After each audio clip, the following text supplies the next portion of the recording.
So my name is Josiah Cyrus, in case you all don't know, and I will be teaching you M.O.B this year. M.O.B is POB on steroids, right?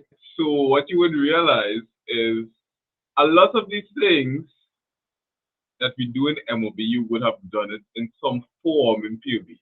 So you would understand the root or the foundation of it.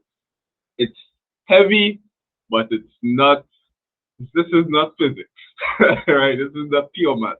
Once you start on the correct foot and you remain consistent, it has nothing that can stop you from getting a grade 1 in management of business. The topic that we'll be doing today, very familiar to you all. The types of economic activity, all of that good stuff. Right, so we're starting with the types of economic activity. Right, so economic activity can be classified under 3 sectors. Right, and these sectors are primary, secondary, and tertiary. And what is the primary sector of economic activity? Right, so what is this sector? Right, so this is where, and when we talk about economic activity, we talk about that process of buying, selling, providing goods and services, receiving goods and services, all of that good stuff, right? Economic, financial involvement of the society, right? So when we talk about the primary sector, we talk about that industry that is involved in the production or the extraction of raw materials, right? So what is a raw material? An unprocessed material, right? It has not been tampered with necessarily by humans in the gathering of it for further use. So for example, you don't go fishing and pull out some sushi, right? Some sushi with teriyaki sauce and soy sauce and wasabi and all kind of thing. No. When you go fishing, what's the raw material that you get? You get fish, eels, octopus, shark, shrimp, right? The raw material would be these raw, uncooked, unprocessed, untreated meats, right?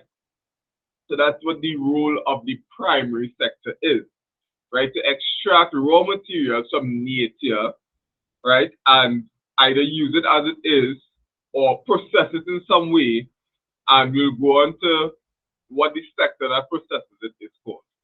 And this sector is very important because most goods and services generally begin at the primary sector. So the secondary sector now, this is the sector that converts the raw materials extracted by the primary sector, and it's almost as if the product evolves into another product, right? So you might ask, evolve, what do you mean by that? So you take the raw materials and you actually change its nature, you change its form, right, into something else and provide that new good as a product or service for customers to purchase, right? So say, for example, you're in a restaurant. Now the restaurant, you would hope the restaurant doesn't feed you raw chicken and uncooked potatoes, right? They take the raw material and they convert it into a different product that is then sold or served to the customer. These are just some examples. When we talk about tertiary, we're talking about the service industry. We are not speaking about a product. So for example, you go on the bus, you don't get to go home with the bus. The bus provides a service to you. The bus transports you from one point to the other. And that is what the tertiary sector is about. It's that part of the economy where services are provided to consumers, right? So that's the primary, the secondary, and the tertiary sector.